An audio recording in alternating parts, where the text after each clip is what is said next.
Salut les conciergeries Airbnb, ici Henrik du site louerpremium.com dans lequel j'explique comment faire exploser le chiffre d'affaires de ta conciergerie.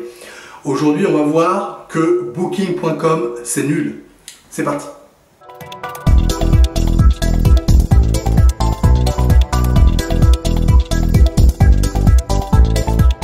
Alors juste avant de commencer, je t'invite à cliquer sur le bouton s'abonner qui se trouve juste en dessous et à activer les notifications afin d'être informé de toutes mes prochaines vidéos sur la conciergerie Airbnb. Également, je t'invite dès maintenant à me laisser un pouce bleu afin de me motiver à te laisser toujours plus de vidéos, toujours plus de contenu, toujours plus de conseils sur la conciergerie Airbnb. Alors, c'est une remarque que j'entends assez régulièrement en disant que Booking.com c'est nul. Alors, sous-entendu qu'effectivement Airbnb est beaucoup plus intéressant. Alors, je voudrais qu'on parle de Booking.com aujourd'hui. Pourquoi? Parce que c'est vrai que j'entends souvent cette remarque qui, à mon sens, est infondée.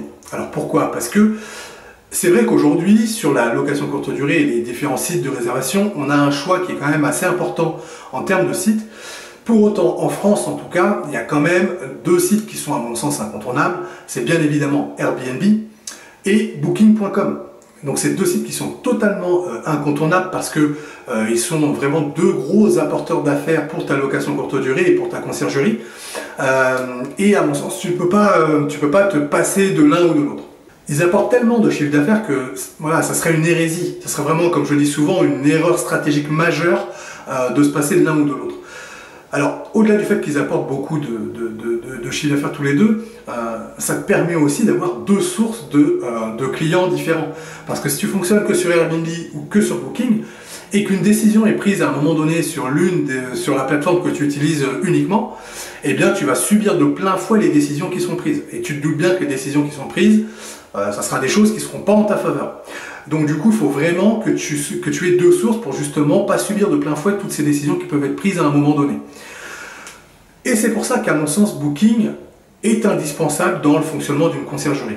Alors, par contre, on va en parler maintenant, c'est qu'effectivement, il y a de vraies différences entre Booking.com et Airbnb. Alors c'est vrai que sur Airbnb, à mon sens, c'est vraiment le site qui a été fait pour la location courte durée et dans la manière dont on la connaît aujourd'hui. C'est vraiment, pour moi, Airbnb, c'est vraiment une entreprise qui est vraiment précurseur, qui est vraiment leader dans son domaine et qui innove en permanence. C'est une entreprise qui est toujours en avance par rapport à ses concurrents. Alors, on pourrait discuter de certains points de détail, mais à mon sens, Airbnb est toujours en avance et toujours plus innovant que ses concurrents.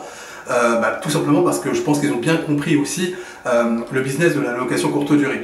Là où Booking.com, je dirais, est plutôt un suiveur, mais quel suiveur? C'est quand même une sacrée entreprise qui met un budget énorme dans la communication et c'est ce qui permet aussi d'apporter énormément de chiffre d'affaires pour les lois en courte durée notamment. Donc c'est vrai que pour le coup, Booking.com est un petit peu plus old school, je dirais. C'est-à-dire que c'est moins intuitif. Et c'est vrai, l'application est quand même moins intuitive, l'interface est moins intuitive. C'est vrai qu'on a affaire à un logiciel un petit peu, je ne vais pas dire austère, mais en tout cas, voilà, qui donne pas forcément envie. Là où Airbnb est parfaitement fluide et en tout cas donne beaucoup plus envie à être utilisé, à cliquer sur les différents boutons. Et c'est vrai que je dirais le workflow dans Airbnb est beaucoup plus fluide. Là où Booking.com, on est sur des choses un petit peu plus... Voilà, il faut le pratiquer pour quand même bien le maîtriser. Donc c'est vrai que pour le coup, et ça c'est une réalité, Booking.com sur ce point est en retard sur Airbnb. Mais encore une fois, c'est parce que Airbnb a tout à fait bien compris ce business-là, et d'ailleurs c'est lui quand même qui l'a plutôt démocratisé. Et du coup, c'est vrai que finalement, c'est Airbnb le leader et encore une fois, celui qui innove dans le domaine. Donc c'est vrai que Booking suit la tendance, mais par sa puissance financière, reste quand même un acteur extrêmement important pour ta conciergerie. Et comme je l'ai dit tout à l'heure, ça permet de sécuriser vraiment tes sources de voyageurs. Donc je t'invite vraiment à utiliser Booking et Airbnb, quoi qu'il arrive. C'est une erreur stratégique majeure que de se passer de l'un ou l'autre. Et en tant que conciergerie, on a besoin de sécuriser notre business, donc vraiment utilise les deux. Je te remercie d'avoir regardé cette vidéo jusqu'au bout. Si toi aussi tu veux créer ta conciergerie, eh bien tu peux télécharger mon pack qui te permet de créer un business plan qui cartonne. Donc pour ça, tu déroules, là juste en dessous de la vidéo, il y a un lien, tu cliques, tu me laisses ton prénom, ta meilleure adresse mail, je t'envoie tout ça automatiquement chez toi.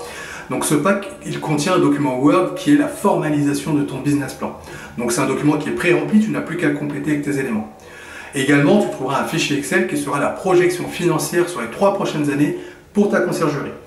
Et enfin, tu trouveras un guide PDF qui t'explique étape par étape, pas à pas, ce que tu vas devoir faire, quel type d'études tu vas devoir mener pour compléter ton business plan.